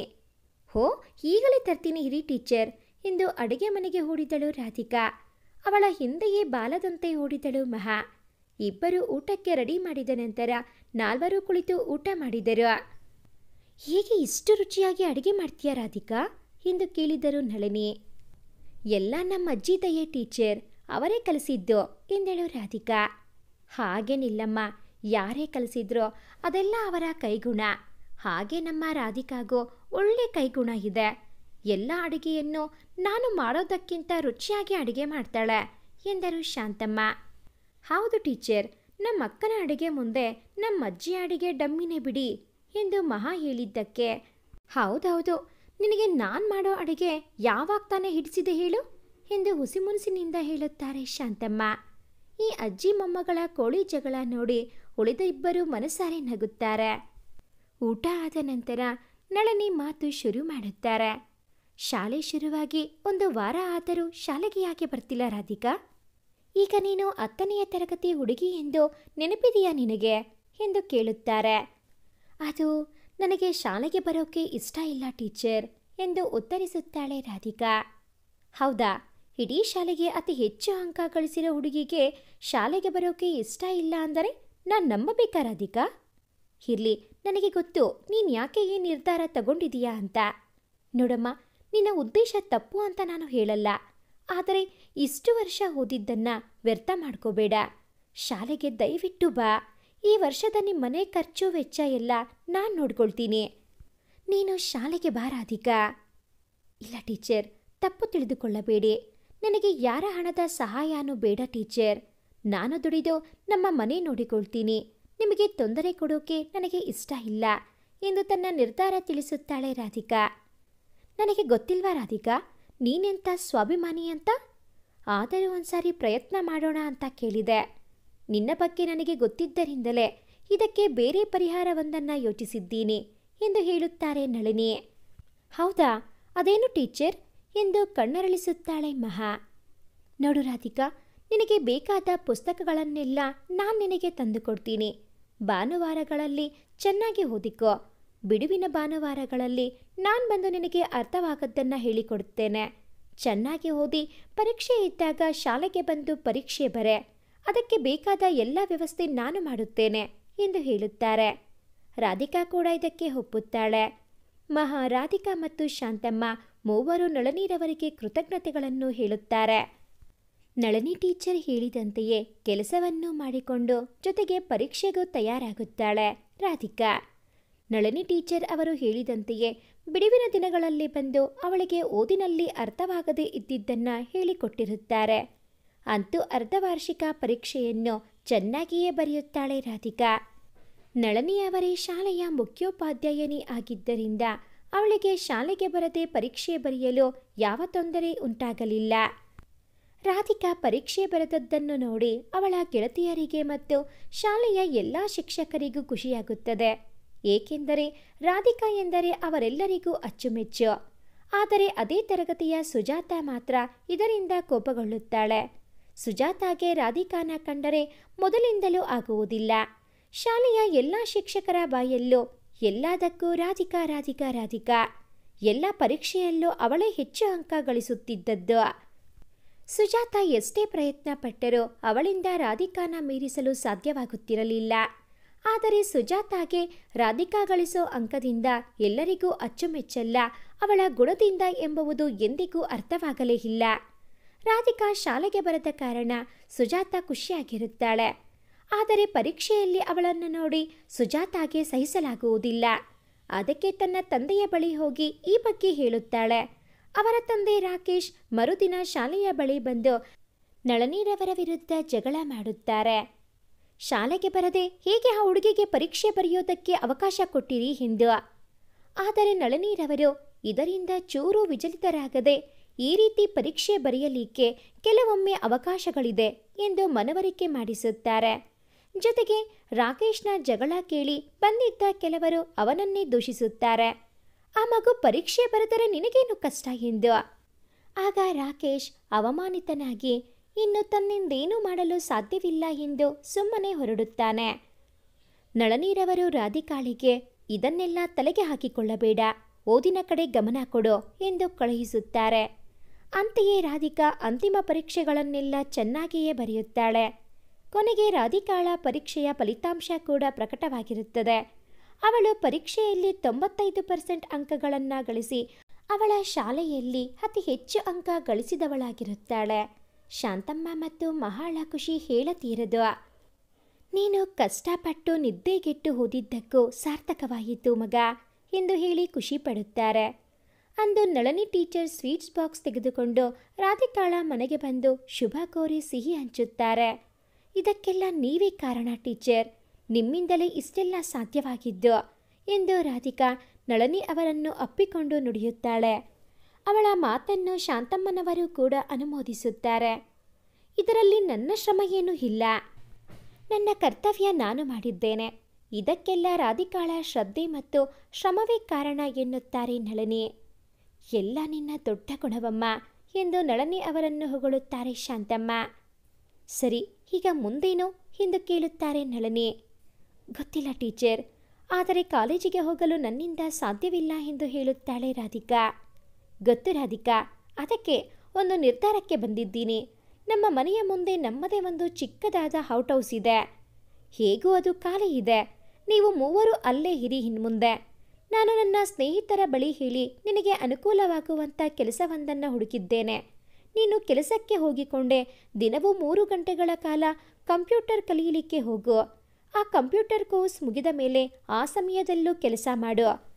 ಈ ಮಧ್ಯೆ ಕಾಲೇಜು ಶುರುವಾಗುವುದರೊಳಗೆ ನಾನು ನಿನ್ನನ್ನು PUCಗೆ ಕರೆಸ್ಪಾಂಡೆನ್ಸ್ನಲ್ಲಿ ಓದಲು ಸರ್ಕಾರಿ ಕಾಲೇಜಿಗೆ ಸೇರಿಸುತ್ತೇನೆ ಎಂದು ಹೇಳುತ್ತಾರೆ. ರಾಧಿಕಾ ಕೆಲಕಾಲ ಯೋಚಿಸಿ, ಆದರೆ ಟೀಚರ್, ಮಹಾಗೆ ಶಾಲೆಗೆ ಆ ಊರಿಂದ ಇಲ್ಲಿಗೆ ಬರೋಕ್ಕೆ ತೊಂದರೆ ಆಗುತ್ತಲ್ಲ ಎಂದು ರಾಧಿಕಾ ಕೇಳಿದಾಗ, ಅಯ್ಯೋ ದಡ್ಡಿ, ದಿನವೂ ನಾನು ಬರ್ತೀನಲ್ಲ, ನನ್ನ ಜೊತೆಗೆ ನನ್ನ ಸ್ಕೂಟಿಯಲ್ಲಿ ಅವಳನ್ನು ಕರೆದುಕೊಂಡು ಬರ್ತೀನಿ ಅಷ್ಟೇ ಎಂದು ಹೇಳುತ್ತಾರೆ ನಳನಿ. ಹೌದು ರಾಧಿಕಾ, ಅವರು ಹೇಳ್ತಿರೋದು ಸರಿಯಾಗಿದೆ, ಇದಕ್ಕೆ ಒಪ್ಪಿಕೋ ಎಂದು ಹೇಳುತ್ತಾರೆ ಶಾಂತಮ್ಮ. ಸರಿ ಟೀಚರ್, ನೀವು ಹೇಳಿದ ಹಾಗೆ ಆಗಲಿ ಎಂದು ಅವರ ಮಾತಿಗೆ ಒಪ್ಪುತ್ತಾಳೆ ರಾಧಿಕಾ. ರಾಧಿಕಾಳ ನಿರ್ಧಾರ ಕೇಳಿ ಚಪ್ಪಾಳೆ ತಟ್ಟಿ ಸಂಭ್ರಮಿಸುತ್ತಾಳೆ ಮಹಾ. ಉಳಿದ ಮೂವರು ನಗುತ್ತಾರೆ. ಇದೇ ಖುಷಿಯಲ್ಲಿ ಕಾಫಿ ಸಿಗಬಹುದಾ ಎಂದು ಕೇಳುತ್ತಾರೆ ನಳನಿ. ಹೋ, ಈಗಲೇ ತರ್ತೀನಿ ಟೀಚರ್ ಎಂದು ಒಳಗೆ ಹೋಗುತ್ತಾಳೆ ರಾಧಿಕಾ. ಅವಳ ಹಿಂದೆಯೇ ಮಹಾ ಕೂಡ ಓಡುತ್ತಾಳೆ. ಇತ್ತ ಶಾಂತಮ್ಮನವರು, ಯಾವ ಜನ್ಮದ ಪುಣ್ಯನೋ ಕಣಮ್ಮ ನೀ ನಮಗೆ ಸಿಕ್ಕಿದ್ದು. ನಮ್ಮ ಬಂಧುಗಳು ಒಬ್ಬರು ತಂದೆ ತಾಯಿ ಇಲ್ಲದ ಮಕ್ಕಳು ಅಂತ ಒಂದಿನ ಬಂದು ನೋಡಲಿಲ್ಲ. ಎಷ್ಟೇ ಕಷ್ಟದಲ್ಲಿದ್ದರೂ ಸಹಾಯ ಮಾಡಲಿಲ್ಲ. ಯಾರೋ ಯಾಕಮ್ಮ, ನನ್ನ ಮಗಳೇ ಒಂದು ದಿನಕ್ಕಾದರೂ ಬಂದು ಈ ತಬ್ಬಲಿಗಳನ್ನು ನೋಡಲಿಲ್ಲ. ಆದರೆ ಯಾವ ಸಂಬಂಧವೂ ಇಲ್ಲದೆ ಇರೋ ನೀನು ನಮ್ಮ ಮನೆ ಮಗಳಾಗಿದ್ಯಾ. ನಿನ್ನ ಋಣ ಹೇಗೆ ತೀರಿಸ್ಕೋಬೇಕೋ ನಾನಂತೂ ಅರಿಯೆ ತಾಯಿ ಎಂದು ನಳನಿರವರಿಗೆ ಹೇಳುತ್ತಾರೆ. ಅಮ್ಮ, ಹೀಗಿನ್ನೂ ಹೇಳಿದ್ರಲ್ಲ ನಾನು ನಿಮ್ಮ ಮಗಳಿದ್ದ ಹಾಗೆ ಅಂತ. ಅಂದಮೇಲೆ ಮಗಳ ಜೊತೆ ಈ ಋಣದ ಮಾತಿಲ್ಲ ಯಾಕೆ? ನನಗೂ ನನ್ನ ಮಗನ್ನ ಬಿಟ್ಟರೆ ಬಂಧುಗಳು ಅಂತ ಯಾರೂ ಇಲ್ಲ. ರಾಧಿಕಾನ ಶಾಲೆಯಲ್ಲಿ ನೋಡಿದಾಗಿಂದಾನೋ ಏನೋ ವಾತ್ಸಲ್ಯ, ಅವಳನ್ನ ಕಂಡರೆ ಹುಚ್ಚು ಪ್ರೀತಿ ನನಗೆ. ಇದರಲ್ಲಿ ಋಣದ ಮಾತೆಲ್ಲ ಬೇಡ ಎಂದರು ನಳಿನಿ. ಅಷ್ಟರಲ್ಲಿ ರಾಧಿಕಾ ಇಬ್ಬರಿಗೂ ಕಾಫಿ ತಂದುಕೊಟ್ಟಳು. ಕಾಫಿ ಕುಡಿದು ಹೊರಟರು ನಳಿನಿ. ಊಟ ಮಾಡಿಕೊಂಡು ಹೋಗಿ ಎಂದ ಶಾಂತಮ್ಮ ಮತ್ತು ರಾಧಿಕಾಗೆ. ಇಲ್ಲ, ಈಗ ಹಸಿವಿಲ್ಲ, ಹೇಗೂ ನಾಳೆಯಿಂದ ಅಲ್ಲೇ ಬರುತ್ತೀರಲ್ಲ. ರಾಧಿಕಾ ಕೈ ಅಡಿಗೆ ಬೇಕಾದಾಗಲೆಲ್ಲ ತಿನ್ನಬಹುದು ಎಂದು ನಗುತ್ತಾ ಹೇಳಿದ ನಳಿನಿ. ಸರಿ, ನಾನಿನ್ನು ಹೊರಡ್ತೀನಿ.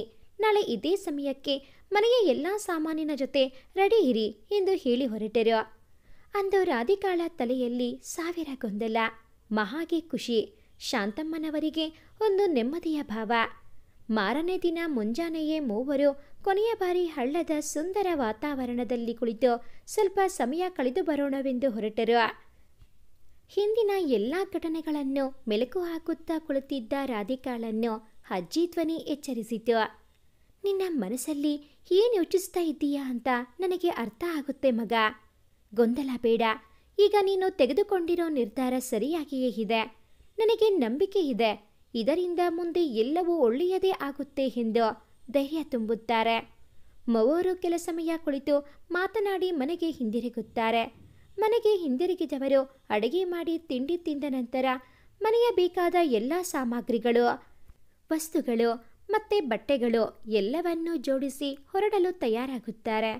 ಅಷ್ಟರಲ್ಲಿಯೇ ಬಂದ ನಳಿನಿರವರು ತಮ್ಮ ಜೊತೆಯಲ್ಲಿಯೇ ಆಟೋವೊಂದನ್ನು ಕರೆತಂದಿರುತ್ತಾರೆ. ರಾಧಿಕಾಳ ಕುಟುಂಬದ ಪಯಣ ನಳಿನಿರವರ ಊರಿನೆಡೆಗೆ ಸಾಗುತ್ತದೆ. ಇತ್ತ ಅಮೋಘ್, ನಳಿನಿರವರ ಮಗ, ತನ್ನ ಕೋಣೆಯಲ್ಲಿ ಅತ್ತಿಂದಿತ್ತ ಓಡಾಡುತ್ತಿರುತ್ತಾನೆ. ತನ್ನ ತಾಯಿ ಯಾವಾಗ ಬರುತ್ತಾರೆ ಎಂದು ಚಡಪಡಿಸುತ್ತ. ಯಾಕೆ ಅಂತೀರಾ? ರಾಧಿಕಾನ ಮೊದಲ ಬಾರಿ ನೋಡುವ ತವಕದಿಂದ. ನಳಿನಿ ದಿನದಲ್ಲಿ ಒಂದು ಬಾರಿಯಾದರೂ ರಾಧಿಕಾಳ ಬಗ್ಗೆ ಮನೆಯಲ್ಲಿ ಮಾತಾಡುತ್ತಿದ್ದರು. ಅವಳ ಗುಣಗಳ ಬಗ್ಗೆ, ಧೈರ್ಯ, ಬುದ್ಧಿವಂತಿಕೆಗಳ ಬಗ್ಗೆ ಕೇಳುತ್ತಿದ್ದ ಅಮೋಘ್ನ ಮನಸ್ಸಲ್ಲಿ ರಾಧಿಕಾ ಭದ್ರವಾಗಿ ನೆಲೆಯೂರಿದ್ದಳು.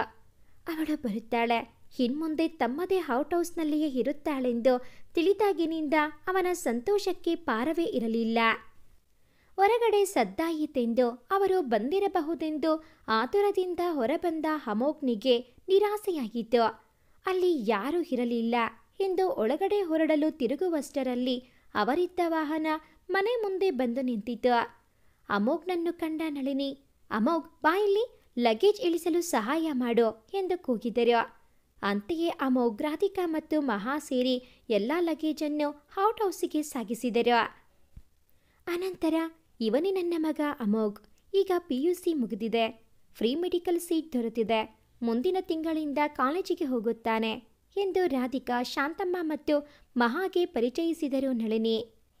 ಅಂದರೆ ಡಾಕ್ಟರಾ ಎಂದು ಕಣ್ಣರಳಿಸಿ ಕೇಳಿದಳು ಮಹಾ. ಇನ್ನೂ ಡಾಕ್ಟರ್ ಆಗಿಲ್ಲ, ಆದರೆ ಇನ್ನು 5 ವರ್ಷಗಳ ಬಳಿಕ ಖಂಡಿತ ಡಾಕ್ಟರ್ ಆಗ್ತೀನಿ ಎಂದು ನಗುತ್ತಾ ಹೇಳುತ್ತಾನೆ ಅಮೋಘ್. ನಂತರ ಎಲ್ಲರೂ ಸೇರಿ ನಳಿನಿ ಅವರ ಮನೆಯಲ್ಲಿಯೇ ಊಟ ಮಾಡಿದರು. ಅನಂತರ ರಾಧಿಕಾ, ಶಾಂತಮ್ಮ ಮತ್ತು ಮಹಾ ಅದೇ ಕಾಂಪೌಂಡಿನಲ್ಲಿದ್ದ ತಮ್ಮ ಪುಟ್ಟ ಮನೆಗೆ ಹೋದರು. ಮನೆಯನ್ನು ರಾಧಿಕಾ ಸ್ವಚ್ಛ ಮಾಡಿದಳು. ಮೂವರು ಸೇರಿ ಎಲ್ಲ ವಸ್ತುಗಳನ್ನು ಜೋಡಿಸಿಕೊಂಡರು. ರಾತ್ರಿ ರಾಧಿಕಾಳನ್ನ ಕರೆದ ನಳಿನಿರವರು ಅವಳ ಕೆಲಸದ ಬಗ್ಗೆ ತಿಳಿಸಿದರು. ಇತ್ತ ಅಮೋಘ್ ರಾಧಿಕಾಳತ್ತೆ ಗುಂಗಿನಲ್ಲಿದ್ದ. ಎಷ್ಟು ಮುದ್ದಾಗಿದ್ದಾಳಲ್ವಾ ನನ್ನ ರಾಧಿಕಾ. ಅವಳ ಮನಸ್ಸು ಎಷ್ಟು ಸುಂದರವಾಗಿದೆಯೋ ಅವಳು ಅಷ್ಟೇ ಸುಂದರವಾಗಿದ್ದಾಳೆ ಎಂದು ಅವಳ ಬಗ್ಗೆನೇ ಯೋಚಿಸುತ್ತಾ ನಿದ್ದೆಗೆ ಜಾರಿದ. ಮರುದಿನ ಬೆಳಗ್ಗೆ ತಿಂಡಿ ತಿಂದ ನಂತರ ನಳಿನಿ ರಾಧಿಕಾಳನ್ನ ಕಂಪ್ಯೂಟರ್ ಕೋರ್ಸ್ಗೆ ಸೇರಿಸೋದಕ್ಕೆ ಕರೆದುಕೊಂಡು ಹೋದರು. ಅಲ್ಲಿ ಅಡ್ಮಿಷನ್ ಆದ ನಂತರ ಅವರ ಗೆಳತಿಯ ಆಫೀಸ್ ಬಳಿ ಹೋದರು. ಅಲ್ಲಿ ಅವರ ಗೆಳತಿ ಜಲಜಾ ಅವರಿಗೆ ರಾಧಿಕಾಳನ್ನ ಪರಿಚಯಿಸಿದರು. ಜಲಜಾ ರಾಧಿಕಾಳ ಕೆಲಸದ ಕುರಿತು ಅವಳಿಗೆ ತಿಳಿಸಿ ನಾಳೆಯಿಂದಲೇ ಬರುವಂತೆ ಹೇಳಿ ಕಳುಹಿಸುತ್ತಾರೆ. ಮರುದಿನದಿಂದ ರಾಧಿಕಾ ಬೆಳಗ್ಗೆ 9 ಗಂಟೆಯಿಂದ ಕೆಲಸ ಮತ್ತು ಸಂಜೆ 3 ಗಂಟೆಯಿಂದ ಕಂಪ್ಯೂಟರ್ ಕ್ಲಾಸ್ಗೆ ಹೋಗಲು ಶುರು ಮಾಡುತ್ತಾಳೆ. ಬೆಳಗ್ಗೆ ಬೇಗನೆ ಎದ್ದು ಮನೆಯ ಎಲ್ಲ ಕೆಲಸ ಮುಗಿಸಿ ತಿಂಡಿ ಅಡುಗೆಯ ಮಾಡಿ ರೆಡಿಯಾಗಿ ಹೊರಟರೆ ಸಂಜೆ 6ವರೆಗೆ ಮನೆಗೆ ಬರುತ್ತಿದ್ದಳು. ಸಂಜೆ ಬಂದ ನಂತರ ಅಡುಗೆ ಮಾಡಿ ಎಲ್ಲ ಕೆಲಸಗಳನ್ನು ತಾನೇ ಮಾಡುತ್ತಿದ್ದಳು. ತನ್ನ ಅಜ್ಜಿ ಮತ್ತು ತಂಗಿಯಿಂದ ಯಾವ ಕೆಲಸವನ್ನು ಮಾಡಿಸುತ್ತಿರಲಿಲ್ಲ. ಇತ್ತ ನಳನೀರವರಿಗೆ ಮಹಾ ಮತ್ತು ಅಮೋಘ್ನಿಗೆ ರಜೆ ಇದ್ದ ಕಾರಣ ಎಲ್ಲರೂ ಮನೆಯಲ್ಲಿ ಜೊತೆಯಲ್ಲಿ ಕಾಲ ಕಳೆಯುತ್ತಿದ್ದರು. ಮಹಾ ರಾಧಿಕಾ ಮತ್ತು ಅಮೋಘ್ ಒಳ್ಳೆಯ ಸ್ನೇಹಿತರಾಗಿದ್ದರು. ಅಮೋಘ್ ರಾಧಿಕಾ ಮತ್ತು ಮಹಾಗೆ ಕೇರಂ ಆಡಲು ಕಲಿಸಿದ್ದ. ಬಿಡುವಿದ್ದಾಗ ಮೂವರು ಸೇರಿ ಆಟ ಆಡುತ್ತಿದ್ದರು. ಅವಳ ಬಗ್ಗೆ ಕೇಳಿಯೇ ರಾಧಿಕಾಳನ್ನು ಇಷ್ಟಪಟ್ಟಿದ್ದ ಅಮೋಘ್ನಿಗೆ ಅವಳ ಜೊತೆ ಒಡನಾಟದ ನಂತರ ರಾಧಿಕಾಳ ಮೇಲಿನ ಪ್ರೀತಿ ದುಪ್ಪಟ್ಟಾಗಿತ್ತು. ಹೀಗೆ 1 ತಿಂಗಳು ಉರುಳಿತು. ನಳನೀರವರು ರಾಧಿಕಾಳನ್ನು ಕರೆಸ್ಪಾಂಡೆನ್ಸ್ನಲ್ಲಿ ಓದಲು ಅಡ್ಮಿಷನ್ ಮಾಡಿಸಿದರು. ನಂತರ ಮಹಾ ಮತ್ತು ನಳನೀರವರು ಸಹ ಶಾಲೆಗೆ ಹೋಗಲು ಶುರು ಮಾಡಿದರು. ಅಮೋಘ್ ಕಾಲೇಜಿಗೆ ಹೋಗಲು ಇನ್ನೂ 1 ವಾರ ಉಳಿದಿತ್ತು. ಅವನು ತನ್ನಮ್ಮನ ಬಳಿ ತಾನು ಹಾಸ್ಟೆಲ್ಗೆ ಹೋಗೋದಿಲ್ಲ, ದಿನವೂ ಮೈಸೂರಿಗೆ ಹೋಗಿ ಬರುತ್ತೇನೆ ಎಂದು ಹಠ ಹಿಡಿದನು. ಆದರೆ ನಳನೀರವರು ಒಪ್ಪಲಿಲ್ಲ. 2 ಗಂಟೆಗಳ ಜರ್ನಿ, ಹೋಗಿ ಬರೋದು ಸುಮ್ಮನೆನಾ ಅಮೋಘ್? ಸುಮ್ಮನೆ ಓಡಾಟ ಆಗುತ್ತೆ, ಇದರ ಮತ್ತೆ ನಿನಗೆ ಓದೋಕ್ಕೂ ಆಗಲ್ಲ ಎಂದು ವಾದಿಸಿದರು. ತಾಯಿಯ ಮಾತಿಗೆ ಅಮೋಘ್ ಒಪ್ಪಲೇಬೇಕಾಯಿತು. ಆದರೆ ವಾರಕ್ಕೊಮ್ಮೆ ಮನೆಗೆ ಬರುತ್ತೇನೆ ಎಂಬ ಕಾರಾರಿನ ಮೇಲೆ. ನೀನು ಯಾಕೆ ಹೀಗಾಡ್ತಿದೀಯಾ ಅಂತ ನನಗೆ ಗೊತ್ತು ಅಮೋಘ್ ಎಂದರು ನಳನಿ. ಅಮೋಘ್ನಿಗೆ ಆಶ್ಚರ್ಯ ಆಯಿತು. ಏನಮ್ಮ ಅದು ಎಂದು ಕೇಳಿದ. ನಿನ್ನ ಹೆತ್ತವಳು ಕಣೋ ನಾನು, ನಿನ್ನ ಮನಸ್ಸಲ್ಲಿ ಏನಿದೆ ಅಂತ ಚೆನ್ನಾಗಿ ಅರ್ಥ ಆಗುತ್ತೆ. ನಂಗೆ ಗೊತ್ತು ನಿನಗೆ ರಾಧಿಕಾ ಅಂದರೆ ಇಷ್ಟ ಅಂತ. ಅದು ಅವಳು ಇಲ್ಲಿಗೆ ಬರೋದಕ್ಕೆ ಮುಂಚೆಯಿಂದಲೂ ಗೊತ್ತು ನನಗೆ. ನಿನ್ನ ಆಯ್ಕೆ ಸರಿಯಾಗಿದೆ, ಆದರೆ ಈಗ ನಿನ್ನ ಓದಿನ ಕಡೆ ಗಮನ ಕೊಡು ಎಂದರು. ಅಮ್ಮ ಎಂದು ತಾಯಿಯನ್ನ ತಬ್ಬಿಕೊಂಡು ಅಮೋಘ್ ಥ್ಯಾಂಕ್ ಯು ಅಮ್ಮ, ನನ್ನ ಪ್ರೀತಿನ ಒಪ್ಪಿದ್ದಕ್ಕೆ. ಖಂಡಿತ ಇನ್ನು ನೆಮ್ಮದಿಯಿಂದ ನನ್ನ ಓದಿನ ಕಡೆ ಗಮನ ಕೊಡ್ತೀನಿ, ಚೆನ್ನಾಗಿ ಓದ್ತೀನಿ ಎಂದು ಹೇಳಿ ನನ್ನ ಮುದ್ದು ಅಮ್ಮ ಎಂದು ತನ್ನ ತಾಯಿಯ ಕೆನ್ನೆಗೊಂದು ಮುತ್ತಿಟ್ಟ. ನಂತರ ಅಮೋಘ್ ಮೈಸೂರಿಗೆ ಹೋದ. ವಾರಕ್ಕೊಮ್ಮೆ ಬರುತ್ತಿದ್ದ. ಹೀಗೆಯೇ ದಿನಗಳು ಉರುಳಿದವು. ರಾಧಿಕಾ ತನ್ನ ಕಂಪ್ಯೂಟರ್ ಕೋರ್ಸನ್ನು ಮುಗಿಸಿ ಕೆಲಸದಲ್ಲಿ ಮುಂಬಡ್ತಿ ಪಡೆದಿದ್ದಳು. ಜೊತೆಗೆ ಪರೀಕ್ಷೆಗಾಗಿ ಚೆನ್ನಾಗಿ ಓದಿಕೊಳ್ಳುತ್ತಿದ್ದಳು. ಈ ಮಧ್ಯೆ ನಳನೀರವರು ಶಾಂತಮ್ಮನವರ ಬಳಿ ಅಮೋಘ್ ಮತ್ತು ರಾಧಿಕಾಳ ಮದುವೆಯ ವಿಷಯ ಪ್ರಸ್ತಾಪಿಸಿದ್ದರು. ಅದಕ್ಕೆ ಶಾಂತಮ್ಮನವರು ಕೂಡ ಸಂತೋಷದಿಂದ ಒಪ್ಪಿದ್ದರು. ಅಮೋಘ್ನ ಓದು ಮುಗಿದ ಬಳಿಕ ಮದುವೆ ಮಾಡುವುದೆಂದು ನಿಶ್ಚಯಿಸಿದ್ದರು. ಈ ವಿಷಯವನ್ನು ಅವರಿಬ್ಬರ ಬಳಿ ಈಗಲೇ ಹೇಳಬಾರದೆಂದು ತೀರ್ಮಾನಿಸಿದ್ದರು. ಆದರೆ ಮಹಾಳ ಮೂಲಕ ಈ ವಿಷಯ ರಾಧಿಕಾಗೆ ತಿಳಿದಿತ್ತು. ಹೀಗೆಯೇ ರಾಧಿಕಾ ಡಿಗ್ರಿಯನ್ನು ಮುಗಿಸಿದಳು. ಅವಳ ಓದಿಗೆ ತಕ್ಕ ಹೊಸ ಕೆಲಸಕ್ಕೆ ಸೇರಿದ್ದಳು. ಅಮೋಘ್ MBBS ಮುಗಿಸಿ MD ಓದುತ್ತಿದ್ದ. ಮಹಾ ಕೂಡ 10ನೇ ತರಗತಿ ಮುಗಿಸಿ ಇದೇ ಊರಿನಲ್ಲಿ PUCಗೆ ಸೇರಿದ್ದಳು. ಇತ್ತ ಶಾಂತಮ್ಮನವರಿಗೂ ವಯಸ್ಸಾಗಿತ್ತು. ನಡೆಯುವಾಗ ಬಿದ್ದು ಹಾಸಿಗೆ ಹಿಡಿದಿದ್ದರು. ರಾಧಿಕಾ ಮತ್ತು ನಳಿನಿ ಎಷ್ಟೇ ಪ್ರಯತ್ನ ಪಟ್ಟರೂ ಶಾಂತಮ್ಮನವರನ್ನು ಉಳಿಸಿಕೊಳ್ಳಲಾಗಲಿಲ್ಲ. ಅವರು ತಮ್ಮ ಕೊನೆ ಗಳಿಗೆಯಲ್ಲಿ ರಾಧಿಕಾ ಮತ್ತು ಮಹಾ ಕೈಯನ್ನು ನಳನಿರವರ ಕೈಯಲ್ಲಿರಿಸಿ, ಇನ್ನು ಮುಂದೆ ಈ ನಿನ್ನ ಸೊಸೆ ಮತ್ತು ಅವಳ ತಂಗಿ ಜವಾಬ್ದಾರಿ ನಿನ್ನದೇ ಎಂದು ಹೇಳಿದರು. ಹಾಗೆ ರಾಧಿಕಾಳಿಗೆ ಮಹಾಗೆ ಒಂದು ಒಳ್ಳೆ ಭವಿಷ್ಯ ರೂಪಿಸು ಮಗ. ನೀನು ಅಮೋಘ್ನ ಮದುವೆಯಾಗಿ ಈ ತಾಯಿಯನ್ನ ಚೆನ್ನಾಗಿ ನೋಡಿಕೋ ಎಂದು ನಳನೀರವರನ್ನು ನೋಡುತ್ತಾ ಹೇಳಿ ಚಿರನಿದ್ರೆಗೆ ಜಾರಿದರು. ನಂತರ ಅಮೋಘ್ನಿಂದಲೇ ಅವರ ಅಂತ್ಯ ಸಂಸ್ಕಾರವಾಗಿತ್ತು. ಆಮೇಲೆ ರಾಧಿಕಾ ಯಾವಾಗಲೂ ಮಂಕಾಗಿರುತ್ತಿದ್ದಳು.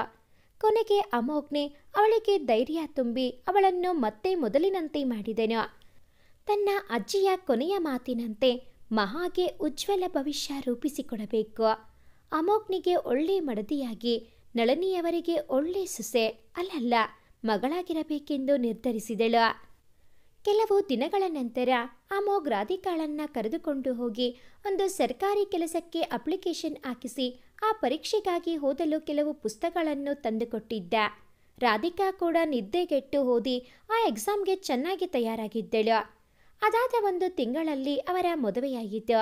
ಆಮೇಲೆ ಆ ಎಕ್ಸಾಮ್ ದಿನ ಅಮೋಘ್ನೆ ರಾಧಿಕಾಳನ್ನು ಕರೆದುಕೊಂಡು ಹೋಗಿದ್ದ. ಮಹಾ ಕೂಡ PUCಯಲ್ಲಿ ಒಳ್ಳೆ ಅಂಕ ಗಳಿಸಿ ಮೆಡಿಕಲ್ ಸೀಟ್ ಗಿಟ್ಟಿಸಿಕೊಂಡಿದ್ದಳು.